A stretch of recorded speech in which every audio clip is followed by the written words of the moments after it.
persiapkan, dan kami selalu diberikan pegangan untuk kami dapat kuat, bertahan, hidup sesuai dengan kehendak Tuhan. Itulah sebabnya urapi seluruh umat-Mu, berkati firman Tuhan, pakai hamba menjadi alat-Mu. Segala kuasa bukan dari Tuhan yang ingin mengganggu konsentrasi kami untuk terima kebenaran firman Allah, kami tolak itu semua, kami patahkan di dalam nama Tuhan Yesus. Dan kiranya kasih karunia anugerah Tuhan Yesus menjadi milik bagian kami ya Tuhan, dari pertengahan sampai kepada akhirnya, di dalam nama Yesus Kristus yang menjadi Tuhan dan Raja kami, yang diberkati Tuhan. Sama-sama berkata amin. Silakan duduk Bapak Ibu Saudara. Selamat datang. Shalom. Shalom. Adik Tias, selamat datang juga. Baru kali ini ya. Kalau ibu sama kakak sudah beberapa kali. Dan terima kasih juga buat Abang Charles. Kalau belum ada tempat ibadah mendatang, boleh kita bersama-sama tetap setia di sini. Charles Charles itu. Rolas. Pantas nggak ada respon dia. Rolas. Maklumlah, ramnya udah mulai berkurang. Oke, dan Bapak Ibu Saudara yang cukup setia, ada yang sampai 2 kali beribadah, Tuhan kiranya memberkati. Nah, Bapak Ibu Saudara, tema kita pada hari ini sama antara pagi dan sore, yaitu mengembangkan kebiasaan baik. Ada sebuah kalimat yang berkata, tidak ada pelaut handal jika hanya menghadapi riak-riak ombak di laut. Jadi tidak ada seorang pelaut, tidak ada seorang kapten yang dapat menjadi ahli menghadapi badai kalau dia tidak pernah menghadapi gelombang, dia tidak pernah menghadapi angin sakal, angin ribut, tidak pernah menghadapi gelombang yang sangat tinggi. Kalau seperti gambar ini, kalau laut hanya seperti karpet, seperti lantai, tenang-tenang saja. Saya kira Bapak Ibu Saudara juga bisa jadi kapten. Betul ya? Karena apa? Itu tidak ada tantangan. Jadi Bapak Ibu Saudara kekasih Tuhan, untuk kita menjadi seseorang di dalam hidup ini, untuk kita menjadi berkarakter baik, bersifat baik, dan melakukan hal-hal yang positif, yang memberkati orang, menyenangkan hati Tuhan, dan memberkati di mana kita berada, itu ada sebuah kebiasaan yang harus kita lakukan, yang namanya kebiasaan baik. Jadi Bapak Ibu Saudara, Bapak Ibu tidak bisa hari ini percaya Yesus, terus besok kita langsung baik kalau kita tidak tetap mengelolanya. Karena dalam setiap kesempatan, setiap waktu bisa saja ada godaan membuat kita untuk kita tidak baik. Jadi Bapak Ibu Saudara, bahkan sesuatu yang baik kita lakukan, kita kerjakan, kita perkatakan, itu belum tentu ditanggapi orang baik. Jadi Bapak Saudara, bilang dulu diri kanannya, tetaplah baik. Namun seorang pun tidak menganggap kamu baik. Namun tidak seorang pun menganggap kamu baik. Bilang dulu, namun tidak seorang pun menganggap kamu baik. Tetap baik. Jadi kalau ada tantangan dan rintangan, itu lagi menguji kita. Untuk apa? Untuk kita menjadi orang baik. Amin, Bapak Saudara. Nah, itulah sebabnya saya seringkali berkata, bagaimana aku berkata Tuhan Yesus itu adalah Tuhan penyembuhku jika aku tidak pernah sakit? Bagaimana aku berkata kalau Tuhan itu adalah Allah yang mencukupi kalau aku tidak pernah berkekurangan? Bagaimana aku berkata Tuhan itu adalah Allah yang memelihara hidupku kalau aku tidak pernah punya kehidupan ekonomi yang naik turun naik, Saudara? Bagaimana aku berkata Tuhan itu adalah Allah yang menopangku kalau aku tidak pernah terjatuh, terjerembab? Dan bagaimana Tuhan itu aku berkata adalah Tuhan penghiburku kalau aku tidak pernah mengalami yang namanya kekecewaan, yang namanya kesesakan, yang namanya kesedihan. Nah, bagaimana aku berkata Tuhan itu adalah Allah yang menjawab setiap doaku. Kalau bagaimana aku berkata Tuhan itu adalah Allah Tuhan pengharapan, kalau Tuhan itu tidak pernah membuat kita yang namanya kejutan dari Tuhan. Kejutannya itu apa? Kita sudah baik-baik saja, kita hidup benar, kita setia, mempersembahkan hidup kita yang baik kepada Tuhan. Tetapi toh saja kita mengalami yang namanya pergumulan, persoalan dalam hidup. Itulah sebabnya ketika kita menghadapi persoalan hidup, masalah dalam hidup, dalam pekerjaan, dalam apa saja, sehingga di sini kita dapat belajar yang namanya aku punya pengharapan, dan pengharapan itu aku alami di dalam hidup. Jadi Bapak Saudara, segala sesuatu yang terjadi dalam hidup kita adalah supaya kita dapat berkata, Tuhan Yesusku adalah Tuhan yang kupercayai, Tuhan yang hidup, yang tidak pernah ingkar janji, Tuhan yang mengarahkan kita untuk apa saudara? Untuk kita mengenal siapa Tuhan kita. Jadi kita nggak berkata, wah katanya pendeta Tuhan itu Allah yang mencukupi, katanya pendeta, katanya pemimpin pujian, aku dahsyat, yes. Tapi bagaimana dengan setiap pribadi kita? Apakah kita dapat berkata Allah kita Allah penyembuh? Dapatkah kita berkata Allah kita itu adalah Allah yang dahsyat? Kalau kita tidak pernah punya pengalaman pribadi, kalau kita tidak pernah dibentuk oleh Tuhan dari segala masalah persoalan yang mungkin kita tidak bisa menerimanya karena tidak sesuai dengan keinginan kita. Jadi kalau hari ini segala sesuatu apa yang terjadi dalam hidup kita yang tidak sesuai dengan keinginan kita, Tuhan lagi memproses kita supaya kita menjadi orang yang baik. Bilang kiri kanannya, sabar dalam pembentukan. Bilang kiri kanan, sabar dalam pembentukan. Tepuk pundak sebelahnya, tepuk supaya dia bangun, sadar. Ya kalau kita tepuk juga supaya sadar. Ibu dia tepuk dulu pundaknya Tias supaya Tias juga sadar. Oke. Dikatakan begini, tidak ada hal baik dalam kehidupan kita yang langsung jadi dengan sendirinya. Semuanya perlu dibiasakan dan dilakukan dengan konsisten. Kita bisa, kita biasa. Semakin sering dibiasakan, semakin melekat hal-hal baik tersebut. Demikian hal yang negatif. Kalau kita sering berbohong, dan berbohong itu jadi habit. Kalau kita sering mencuri itu bukan sesuatu yang takut bagi kita. Tapi coba kita nggak pernah mencuri, coba sekali mencuri, itu deg-degan. Kayak gunung mau meletus, mungkin kita keringat dingin maksudnya. Karena kita nggak pernah lakukan itu. Tapi kalau semakin hari kita lakukan hal yang sama, hal yang negatif, itu jadi terbiasa. Saya lakukan ini gak ada yang marah, saya lakukan ini gak ada yang tersinggung, saya lakukan ini gak ada yang merasa dirugikan. Yang saya lakukan ini saya gak mengalami hal-hal yang lain. Karena apa? Kebiasaan dulu kita kerjakan. Tapi coba kita kerjakan juga segala yang baik di dalam hidup kita. Maka Bapak Ibu Saudara, orang akan berkata, kok kekristenan itu beda ya?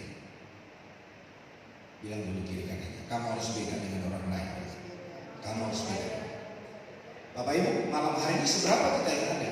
Kita harus beda dengan Kristen-Kristen yang di luar sana. Karena apa? Kita dibentuk oleh Tuhan. Dari kebiasaan Tuhan memberikan kemampuan kita melakukan hal-hal yang baik. Nah, kebiasaan baik yang harus dikembangkan di dalam hidup kita yang pertama, kebiasaan menggunakan waktu. Mari Bapak sekarang kita pergunakan waktu kita dengan baik. Ada orang-orang ketika ada tanggung jawab, ada pekerjaan, seringkali menunda. Ntar aja.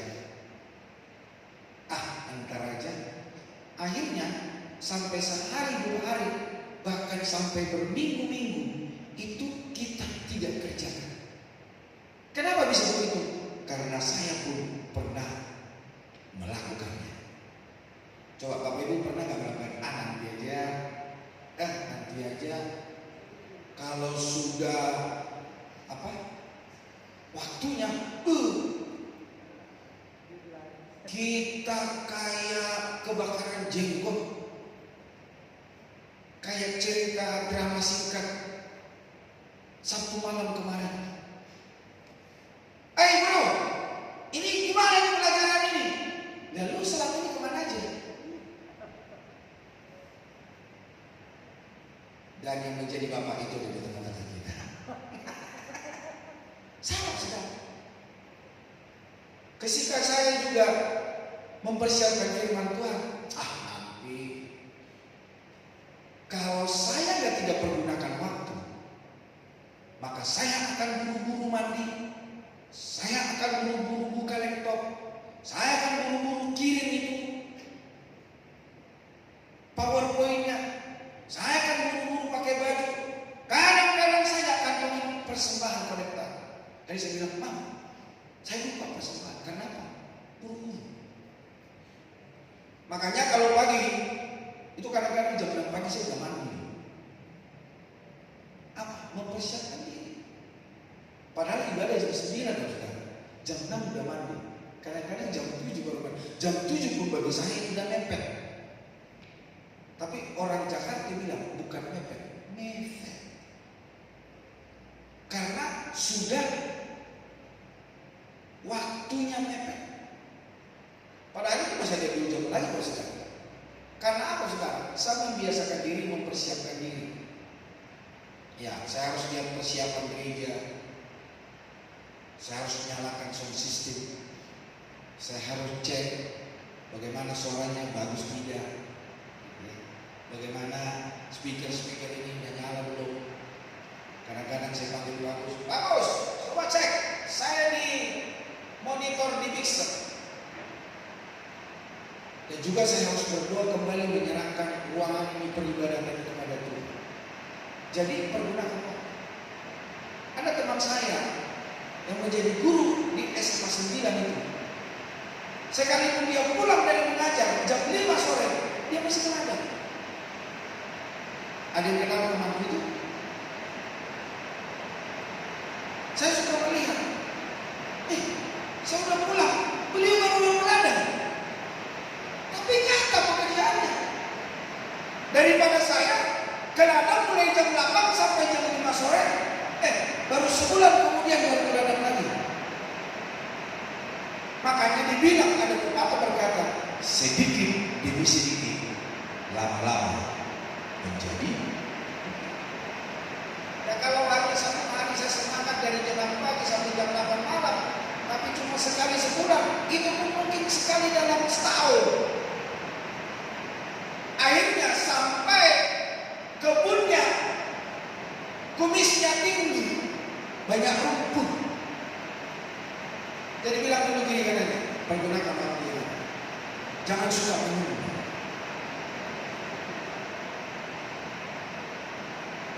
Karena hari-hari adalah jahat. Banyak pencuri waktu yang membuat kita terdistraksi, terganggu. Maka kita harus menggunakan waktu dengan baik. Saya mau ngomong terus ya. Kita lupa balik bacaan kita. Coba dulu baca kitabnya. Di Efesus pasal 5. Efesus pasal yang kelima, mulai ayat yang ke 15 sampai 17. Efesus pasal yang kelima, ayat 15 sampai 17. Sudah ketemu Efesus pasal 5? Ayat 15 sampai 17. Baca bersama 2, 3. Karena itu perhatikanlah dengan seksama bagaimana kamu hidup. Janganlah seperti orang bebal, tetapi seperti orang arif. Dan pergunakanlah waktu yang ada, karena hari-hari ini adalah jahat. Sebab itu janganlah kamu bodoh, tetapi usahakanlah supaya kamu mengerti kehendak Allah. Bagaimana supaya kita di hadapan Tuhan tidak bodoh?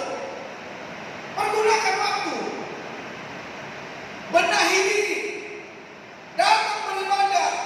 Dengarkan firman Tuhan. Baca firman Tuhan.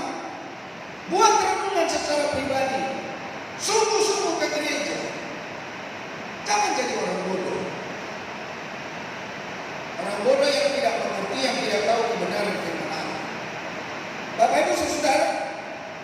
Sebelum saya dipanggil oleh Tuhan dengan sungguh-sungguh, saya sudah Kristen dari pohon pisang. Jadi sebelum saya dikandungan ibu saya masih di patok jagung, di pohon pisang. Saya belum jadi anak, belum jadi bayi. Janin bayi dalam kandungan, saya sudah jadi Kristen. Tapi kekristenan saya menjadi orang Kristen di masa kanak-kanak yang jarang ke gereja. Kristen saya Kristen Natal. Kalau Natal baru ke gereja, atau akhir tahun 7 tahun baru ke gereja. Selain daripada itu, enggak. Sudah menjadi orang Kristen, suka ganggu orang, suka melakukan kejahatan. Jangankan ke orang lain, ke kakak saya sendiri juga. Saya melakukan kejahatan. Aku hancur-hancurin ke rumahnya. Memang alasan saya karena pulpen saya dipatahkan. Tapi seharusnya bukan begitu. Kalau saya sebagai orang Kristen, saya harus melakukan sikap yang baik. Jangankan orang lain, ke kakak kandung sendiri kita harus melakukan hal yang baik. Jadi Bapak Ibu Saudara kekasih Tuhan, kenapa sampai saya bisa melakukan hal itu? Ya karena saya tidak mampu menggunakan waktu dengan baik. Saya tidak belajar firman Tuhan. Saya tidak memberikan diri saya untuk mengenal Tuhan. Orang tua saya Kristen, tapi Kristen saya bukan Kristen yang mempergunakan waktu. Ya kalau hari ini orang ke gereja, aku main-main. Kalau nggak mancing, pergi ke kampung lain, pergi ke kota lain. Jalan-jalan, nanti pulang bisa jam 8 malam. Kadang-kadang juga udah malam. Ada di daerah kami itu kalau malam, jam 8 malam kita baru keluar. Di rumah, di depan rumah, mau rumah siapapun. Kita kadang-kadang ngumpul sampai jam 1 pagi sampai 2 pagi bernyanyi. Atau kadang kelapa tua isoi-isoi. Tapi hidup yang tidak berkenan kepada Tuhan. Jadi Bapak Saudara, mari kita pergunakan waktu. Ada orang Bapak Saudara sibuk mengatur waktu untuk berjumpa dengan teman. Namun apa yang terjadi ketika sudah ketemu dengan temannya sibuk bermain HP? Ada orang-orang berkata quality time, tapi setelah di restoran, di tempat makan, di tempat yang sudah ditentukan, baik bapak, ibu, anaknya semuanya bermain HP. Saya kadang-kadang bilang begini, kalau suami istri duduk-duduk bersama sambil bermain HP, saya suka bilang begini, kalau ngomong jangan pakai HP, aja ngomong. Saya suka melihat banyak orang Ustaz, tapi semua sibuk dengan handphone. Wah, dari rumah, ayo kita quality time. Tapi waktunya itu hanya, makanya orang bilang begini, yang dekat makin jauh, yang jauh makin dekat. Jadi Bapak Saudara kekasih Tuhan, mari kita menggunakan waktu. Katanya ke gereja, buru-buru mandi, jam 3:30 udah mandi, datang ke gereja. Wah, sampai ngaca, 5 kali ngaca. Di rumah 3 kali, di gereja 2 kali. Yang keempat itu di mobil dapat mobil ngaca. Udah sampai di gereja, sudah duduk, ngaca juga. Lewat apa? Sering. Tanpa satu, sudah dengar firman Tuhan, masih ngaca juga. Bagaimana sikap saya? Ada bermain sosial media dengan orang lain. Jadi Bapak Saudara, pergunakan. Kadang-kadang 1 detik saja, 2 detik saja, kita alihkan perhatian kita. Kita tidak fokus dengan firman Allah. Pasti ada yang terputus. Kalau kepala saya berkhotbah, saya kadang-kadang kehilangan makna kata. Saya tidak fokus terus. Jadi alur cerita itu saya tidak tahu. Atau ada kata-kata tertentu seharusnya memberkati saya. Itu terlewatkan karena apa? Tidak fokus. Itulah sebabnya selama kita dimanapun kita berada, mari kita fokus supaya kita pun mengalami keberuntungan. kita pun mengalami kebahagiaan. Kita pun punya sesuatu yang dapat kita banggakan. Karena waktu yang ada kita pergunakan dengan baik. Bapak Ibu Saudara Tuhan, jadi pertama-tama untuk menggunakan waktu dengan baik, tetapkan prioritas. Ya, prioritas kita. Kalau pagi-pagi kami prioritasnya doa pagi. Jam 3 pagi kami sudah doa dan bangun, saudara. Prioritas saya kalau sudah bangun pagi, kadang-kadang mau tidur, udah gak bisa lagi. Udah konsentrasi mengantar anak sekolah, sudah konsentrasi dan tugas tanggung jawab saya di rumah. Jangan Bapak Ibu pikir karena saya bapak di dalam rumah tangga terus saya ongkang-ongkang kaki. Saya bilang sama istri saya, "Mam, kopi! Mam, teh! Mam, baju kemana?" Enggak. Ya istri saya juga ada tanggung jawab. Saya tahu juga dia sibuk di rumah. Makanya kalau saya butuh kopi, saya buat sendiri. Kadang-kadang saya minta tolong sama istri saya, istriku yang baik hati dan cantik itu. Kadang-kadang dia sudah bikin teh, saya habisin tehnya dia. Tapi ada tugas tentang jawab saya tanya pribadi. Mandi, ambil handuk sendiri, ambil pakaian sendiri. Karena saya juga tidak mau merepotkan istriku, karena istriku pun repot. Saya punya tanggung jawab di dalam rumah. Tanggung jawab saya apa? Cuci baju. Setiap hari Sabtu, spray harus dilepas. Sarung bantal, sarung gunung lepas, cuci. Jadi ada tanggung jawab. Ada pria-pria di sini tidak mau cuci baju. Mari kita belajar. Karena membangun rumah tangga itu bukan hanya istri. Tapi ternyata ada banyak teman-temanku di gereja ini yang juga cuci baju. Cuci baju, jemur, angkat jemuran. Tapi kalau gosok sih saya nyerah. Saya bisa gosok, cuma malasnya itu duduk. Malasnya itu duduk banyak lagi. Sekumpul. Jadi Bapak Saudara ada prioritas. Nah, kapan saya mempersiapkan firman Tuhan? Kadang-kadang malam begitu saya persiapkan firman Tuhan hari Minggu. Misalnya Minggu malam, atau Senin, atau Rabu. Pokoknya di mana ada waktu saya ada waktu untuk diam, belajar firman Tuhan, membuat PowerPoint dan membuat kebenaran firman Tuhan yang saya bisa tampilkan untuk Bapak Ibu Saudara. Saya belajar. Kadang-kadang sudah selesai, hari-hari berikutnya sebelum hari Minggu saya pelajari lagi. Tuhan memberikan rema lagi. Tuhan saya pertambahkan lagi PowerPoint-nya. Kadang-kadang sudah sampai Minggu pagi, waktu saya baca-baca lagi ada sesuatu yang baru. Saya buka lagi laptopnya, saya hapus lagi yang sudah ada di tab ini. Saya tambah lagi dan saya pindah lagi ke teks. Nah, khotbahku yang sore ini beberapa hari yang lalu sudah saya persiapkan. Tadi waktu saya baca-baca, rasanya masih ada sesuatu yang menarik perlu yang harus tambahkan. Sampai istri saya bilang begini, "Tapi udah jam 5 sore." Oh iya. Jadi Bapak Saudara kekasih Tuhan, ada prioritas. Nah, kita juga harus berani berkata tidak kepada hal-hal yang ditawarkan, namun tidak urgent dan penting. Misalnya, teman-temanku pendeta itu di grup saya itu suka ngajak ngopi. Ayo ngopi. Nah, saya pikir kalau hanya soal kopi, di rumah juga ada kopi. Ada cemilan, kayaknya cemilan buatan istri saya lebih enak.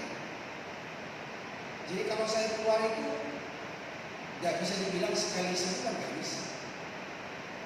Karena apa saudara? Ya kalau kita ngumpul ada sesuatu ya, kalau untuk pengembangan pelayanan pekerjaan Tuhan kita ketemu pekerjaan Tuhan ya saya berikan waktu. Kalau hanya ngopi kok saudara, jarang saya.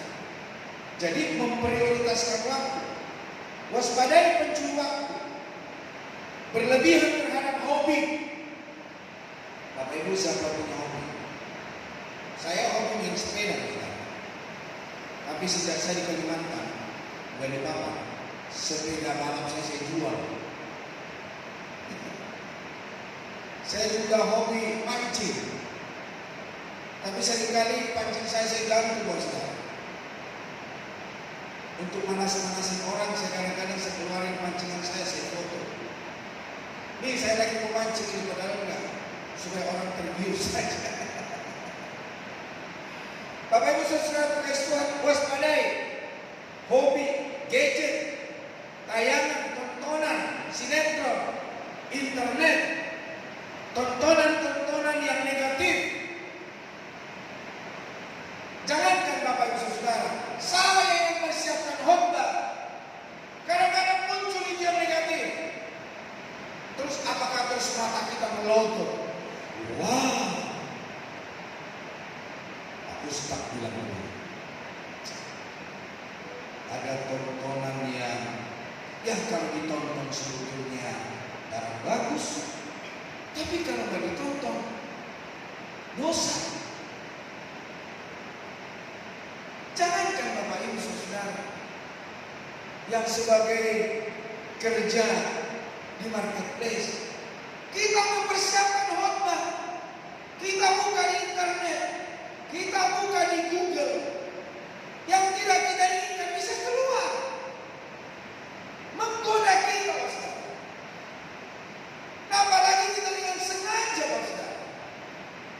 Jadi Bapak saudara, hindari.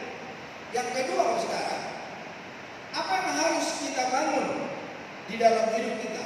Selain hanya pergunakan waktu dengan baik, yang kedua, Bapak Ibu saudara, mengembangkan kebiasaan yang baik. Yang kedua, yaitu supaya kita kebiasaan meningkatkan diri. Apa itu meningkatkan diri? Yaitu supaya apa? Hidup kita ini semakin hari semakin berkualitas. Yang artinya upgrade diri. Bapak Ibu jangan puas dengan apa yang Bapak Ibu pegang hari ini. Dalam pekerjaan, dalam tanggung jawab, apa saja.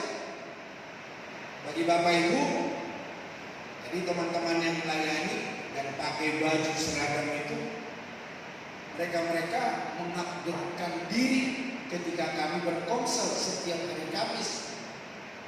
Semua punya kesempatan membawa komsel. Apa yang saya khotbahkan hari ini, hari Kamis kita berkomsel.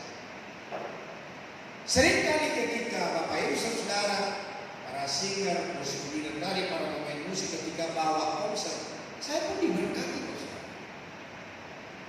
Dan jangan alergi untuk belajar. Saya biarpun saya udah usia 50 tahun lebih, saya pun belajar, Bapak Ibu. Saya kuliah. Saya sejak 2007 saya kuliah, saudara.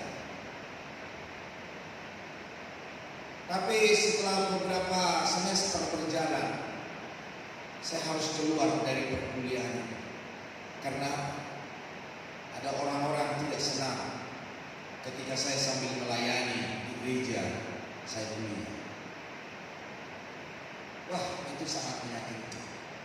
Udah akhirnya saya bilang sama istri saya, anak saya, udah anak-anak aja yang pintar. Tapi semakin lama semakin hari bertambah, saya pun ternyata perlu belajar, gak cukup hanya baca. Ketika saya di Balikpapan 2019 masa-masa COVID, ada seorang ibu tawarkan saya, "Pak, gak mau kuliah lagi kan?" Aku mau. Dan kemarin, saudara, hari Sabtu, saya sudah di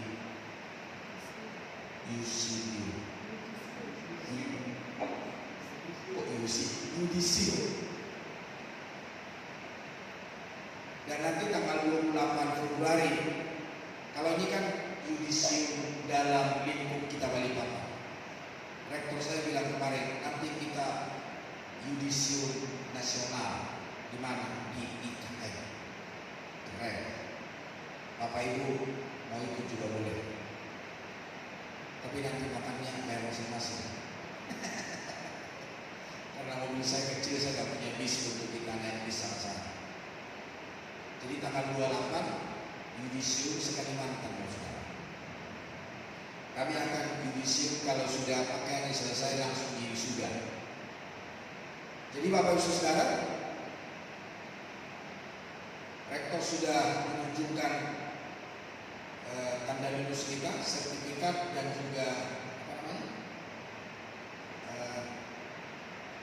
surat-surat kita belajar, Bapak Saudara. Dan tempat saya kuliah bukan tempat kuliah abal-abal.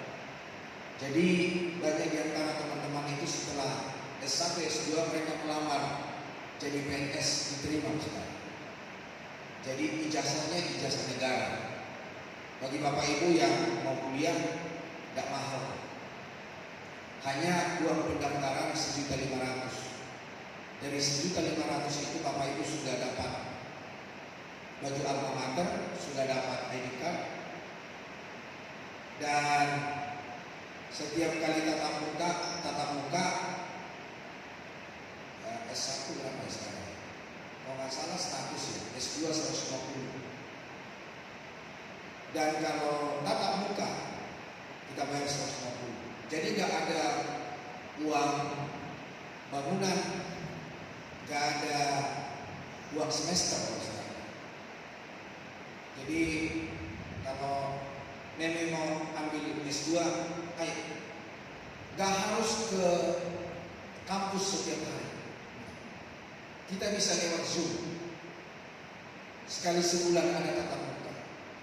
Kalau misalnya waktu Zoom jam 7 malam, kalau Bapak Ibu Saudara lagi kalian sibuk, itu ada rekamannya.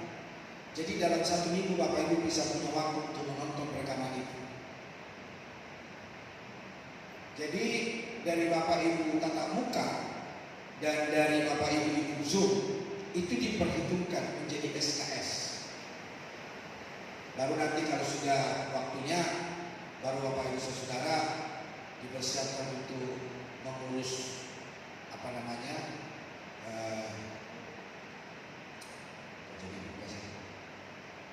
ya udahlah, untuk kelulusan dalam perkuliahan.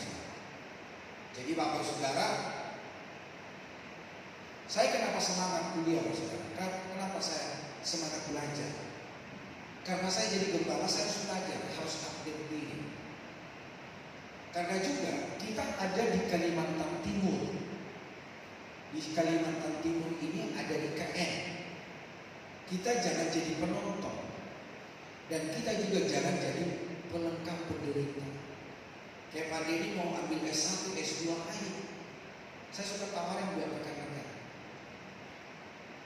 Jadi mau ambil S berapa, S3 bisa.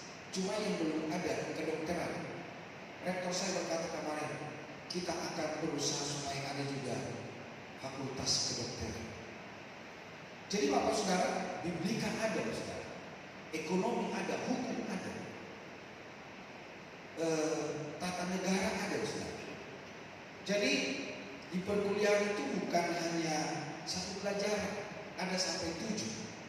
Dari 7 pelajaran itu nanti di akhir dari perkuliahan, akhir semester, Saudara, kalau Bapak Ibu S1 baru nanti dikasih sertifikat dari 7 perkuliahan selain hanya ijazah, Saudara.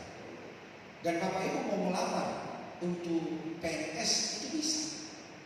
Atau Bapak Ibu jadi dosen di tempat perkuliahan saya itu juga bisa. Jadi nanti Bapak Ibu bilang sama saya, ayo kita belajar. Bilang dulu sama diri sendiri, upgrade diri. Upgrade diri. Jangan puas. Jangan puas. Saya mau mengupgrade diri, Bapak. Saya mau belajar. Dan saya pun tergugah dengan si Opung, si Oma, si Unggah yang umur 67 tahun kuliah. Nanti Bapak Ibu cari di YouTube, Dick and D. Seorang wanita yang sudah umur 67 tahun kuliah mau ngambil S1. Umur 70 lebih dia dapat gelar S1. Di umur yang 70 lebih dia ambil S2. Di umur 70 lebih dia ambil S3. Sampai orang bilang, "Adek, buat apa adek belajar lagi?" Kawan, ayo belajar lagi. Apalagi kalian orang-orang muda yang masih lebih muda dari saya. Sudah ada S1, ayo ambil S2. Sudah punya S2, ambil S3. Jadi lewat perkuliahan di mana saya kuliah, kita bisa melamar untuk jadi PNS. Apalagi Bapak Ibu Saudara masih di bawah umur 50 tahun. 55 tahun. Ponakan saya itu Saudara, kami dari sana tidak ada S-nya. Ya ada juga sih, SD, SMP. Tapi setelah kami merangkul, kami kuliah, ponakan saya itu sekarang sudah dokter Saudara. Dia melamar PNS, dia diterima. Orang kampung, dokter PNS, keluarganya bangga di kampung. Jangankan kita, anak saya mau wisuda saja, kakak saya berkata begini, "Dek, nanti kasih tahu ya, itu main saya, main itu ya Indonesia gitu ya, Vera, atau amang saya, amang itu jadi anak saya laki-laki dipanggil amang. Nanti kalau wisuda saya mau datang, mau ikut menyaksikan." Coba ponakannya mau sarjananya, dia semangat untuk datang ikut menyaksikan. Nah apalagi kita, nanti Tias S berapa Tias? Belajar berapa? Jadi malam bisa setelah kerja bisa belajar, nonton rekamannya. Saya yakin Tias pun mampu untuk mengikuti. Hanya sekali sebulan untuk kita tatap muka. Oke? Abang kemana dulu? Ikut. Jen.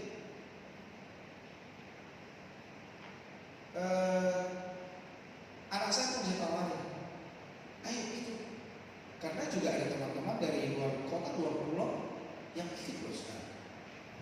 Jadi upgrade diri, bilang dulu upgrade diri. Jangan puas dengan apa yang ada. Mereka membuka diri belajar, baik hikmat umum, baik hikmat Tuhan, sebagai hal-hal baru untuk memperlengkapi diri dalam kehidupan. Jadi mempunyai kerinduan belajar lebih lagi, yaitu dengan hikmat khusus. Tadi ganti-ganti. Lewat tidak bisa. Ya. Hikmat khusus lewat firman, kehendak Allah, bahkan mungkin belajar teologi online. Ya seperti yang saya sudah ceritakan tadi, teologi online. Jadi Bapak Ibu nggak harus ke kampus. Kampus kita di Balikpapan di hotel Benang Kutai. Jadi belum ada gedung sendiri. Waktu 2019 kadang-kadang kami di hotel, kadang-kadang kami di gereja. Sekarang kami di hotel di Benang Kutai, Ustaz. Ikutlah, Ustaz. Jadi Bapak Ibu yang rindu bisa melamar jadi PNS, bagi orang-orang muda, belajar lagi. Saya aja belum wisuda, saya sudah daftarkan mengambil S2. Rektor saya bilang begini, "Pak Pendeta, jangan puas S1, S2." Jadi beberapa bulan ini saya sudah belajar S2 padahal saya belum punya ijazah S1. Tapi rektor saya berkata, "Ambil sampai dokter ya Pak ya." Saya bilang, S1 aja udah kenapa mau ambil S2, mau jadi dokter lagi. Disuruh jadi dosen ya Pak ya. Allah. Tapi mari, saya yakin kalau kita mengupdate diri, kita pasti Tuhan tolong dan memberi. Yang berikutnya, kebiasaan mengucap syukur. Kalau kita berbiasa mengucap syukur, maka dalam segala sesuatu yang terjadi bagi kita, pasti kita mengucap syukur. Tapi kalau kita terbiasa bersungut-sungut. Mau hal yang baik pun kita pasti bersungut-sungut. Saya kalau di kantor, ketika di gereja, saudara, ada seorang teman saya itu, kalau sudah sampai di kantor, pokoknya dia ngomel aja. Kalau nggak ngomel tentang macet, ngomel tentang rumah tangganya, ngomel juga tentang pekerjaan di kantor pelayanannya. Sekarang-kadang ibu ini datang ke gereja, datang ke kantor, nggak pernah mengucap syukur. Pokoknya hal-hal yang negatif. Kadang-kadang kalau dia udah datang, apalagi satu ruangan dengan saya lebih keluar, pindah ruangan yang lain. Saya pindah kerja ke sekretariat. Karena apa? Saya nggak kuat dengar omelannya, ocehannya. Itu hamba Tuhan, bukan orang biasa yang belajar. Nah, kenapa itu jadi negatif? Karena terbiasa. Coba hari ini saudara kita terbiasa mengucap syukur, maka di dalam segala hal pun kita akan dapat mengucap syukur kepada Tuhan. Karena firman Allah berkata apa?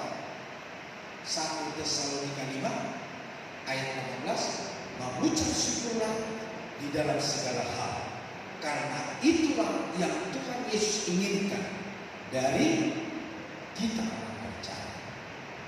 Jadi bulan-bulan saya nggak usah hafal firman Tuhan, karena saya sudah hafal ayatnya. Oh nggak, saya tetap belajar. Jadi bagi Bapak Ibu yang belum dengar, kita di gereja ini belajar hafal Alkitab 1, 2, atau 3 ayat setiap bulan. Karena apa? Firman Tuhan itu menjadi peluru bagi senapan kita. Supaya apa? Supaya kita tidak melakukan dosa. Kita berhikmat. Kita berjalan tidak serong ke kanan, tidak serong ke kiri. Perkataan kita tidak serong ke kanan, tidak serong ke kiri. Pekerjaan kita tidak serong ke kanan, tidak serong ke kiri. Tidak menyenggol orang, tetapi kita belajar terus hidup dalam kebenaran. Jadi artinya begini saudara, tidak ada di antara kita ini yang yang sudah lebih daripada yang lain. Tidak. Saya pun tidak terlalu lebih daripada bangsa. Kita semua sama. Cuma yang terpenting kita memberikan diri untuk kita melakukan kebiasaan baik, yaitu dengan mengucap syukur. Nah, bagi saudara, atas segala sesuatu berarti mengucap syukur atas segala sesuatu berarti dalam hal baik atau buruk, menyenangkan, tidak menyenangkan, menguntungkan, tidak menguntungkan. Kenapa kita mengucap syukur? Di saat menyenangkan, di saat baik, di saat menguntungkan, atau tidak menguntungkan, atau tidak baik, atau yang buruk. Kenapa kita mengucap syukur? Ingat, Yeremia 29 ayat 11 berkata apa? Rancanganmu bukanlah rancanganku. Firman Tuhan berkata, rancanganku adalah rancangan damai sejahtera bagi orang yang percaya kepada. Jadi kalau segala sesuatu diizinkan oleh Tuhan, Tuhan lagi punya rencana. Tuhan lagi membentuk, mengikis, apalagi mengukir kita dalam roda kehidupan yang positif, yang negatif. Itu Tuhan izinkan supaya kita semakin bijaksana, supaya kita semakin arif, supaya kita semakin lemah lembut, dan supaya kita semakin serupa, segambar dengan Kristus. Jadi kita menyadari bahwa semua yang terjadi ada agenda Tuhan di dalamnya. Karena itu semuanya patut disyukuri. Penyanyi berkata, syukuri apa yang ada, hidup adalah anugerah. Iya, tetap jalani hidup. Dan masih aja tahu mengucap syukur. Bilang kiri kanannya, apalagi kamu bilang apalagi kamu. Ayo saudara. Dia masih yang tidak tahu firman Tuhan aja dia mengucap syukur. Nah, orang yang tidak mengucap syukur, ini dia. Firman Tuhan bilang apa? Sebab di dalam maut, apa dibilang? tidaklah orang ingat kepadamu. Siapakah yang akan bersyukur kepadamu di dalam dunia? Orang mati. Jadi kalau Bapak Ibu tidak bersyukur, berarti Bapak Ibu sudah di liang kubur sebelum mati. Coba tatap wajah kiri kanannya, dia di liang kubur atau lagi di gereja dia? Coba lihat dulu wajah temannya, dia lagi di liang kubur atau dalam gereja dia? Ya, pastikan Bapak Ibu hari ini Bapak Ibu sedang di gereja. Yang ada ini bukan rohnya ya, tapi orangnya ya. Bukan roh Bapak Ibu ya, orangnya ya. Halo, coba jawab dulu saya. Halo. Ya, jadi saya pastikan Bapak Ibu bukan roh semua, tetapi kita semua adalah daging. Karena firman Allah berkata, orang yang mengasihi Tuhan mendengar Injil, dan Injil yang didengar itu terukir di loh hati manusia. Dan ketika firman Tuhan itu terukir di dalam loh hati kita, kita menjadi suratan Kristus yang hidup, yang bisa dibaca oleh orang lain. Bisa dibaca lewat apa? Cara kita bekerja, cara kita bicara, cara kita respon terhadap orang lain. Makanya saya suka bilang begini, kalau mimbar saya adalah mimbar yang cakep ini, yang dibuat dari kaca. Apa isi khotbah saya? Firman Tuhan. Bapak Ibu di dalam kerjaan, mimbarnya apa? Ada yang bermimbarkan meja. Khotbahnya apa? Tanggung jawab dalam pekerjaan. Bapak Ibu mengerjakannya dengan baik. Hasil khotbahnya bagi pimpinan, bagi pemilik perusahaan, hasil dari apa yang kita kerjakan. Oleh karena hasil yang kita kerjakan, kita dapat upah. Dan bukan hanya dapat upah, bos kita, atasan kita melihat bahwa kita ini adalah karyawan lebih daripada yang lain. Karena apa? Kita bekerja, kita melakukannya bukan untuk bos. Karena apa? Kita tahu firman Tuhan. Karena segala sesuatu yang kita kerjakan, kita lakukan bukan untuk manusia. Semuanya seperti untuk Tuhan. Jadi Bapak Ibu Saudara, mari hari ini kita bersyukur kepada Tuhan. Nah, jangan sampai begini Bapak Saudara. Ada pepatah berkata, rumput tetangga lebih indah dari rumput sendiri. Jangan kita lebih memberikan nilai yang baik kepada orang lain daripada nilai dalam hidup kita. Jangan hanya kita menilai tetangga kita, tapi kita nggak bisa menilai hidup kita dengan baik. Jadi Bapak Saudara, biarlah hari ini kita mempunyai rumput yang baik dan kita juga mengakuinya bahwa rumput itu baik. Jangan seperti dalam sebuah keluarga suami istri, istrinya itu ngoceh-ngoceh sama suaminya, dia bilang begini, Pak, itu tetangga hordennya ganti. Kapan kita mau ganti horden? Ya karena suaminya sayang sama istrinya, digantilah horden. Dia senang, suami sayang, kita ganti horden. Tetangganya ganti sofa, istrinya pun ngomel sama suaminya, Pak, itu tetangga ganti sofa. Kapan kita ganti sofa? Sofa kita udah bolong-bolong, udah bisa tanam pisang nih karena apa? Bolong, udah dalam. Kalau saya duduk, pantat saya pasti tertancap di sini. Ya karena dia pikir ya udahlah, suaminya mengikuti apa kata istrinya, akhirnya sofanya diganti. Tetangganya ganti AC, air conditioner, istrinya bilang, Pak, itu tetangga itu ganti air AC, itu bermerek lagi. AC kita AC ketenaga, AC kotak lagi, suaranya berisik lagi. Itu AC tetangga nyaris tak terdengar. Ya udahlah, pikir ya namanya menyenangkan istrinya di rumah bekerja supaya semangat, digantilah AC. Giliran tetangga ganti istri, dia yang berani bilang, Pak, tetangga istrinya ganti, kapan saya diganti? Jadi Bapak Saudara, bersyukurlah dengan apa yang Bapak Ibu miliki. Amin. Penyanyi berkata begini, biarlah yang hitam menjadi hitam, jangan harapkan jadi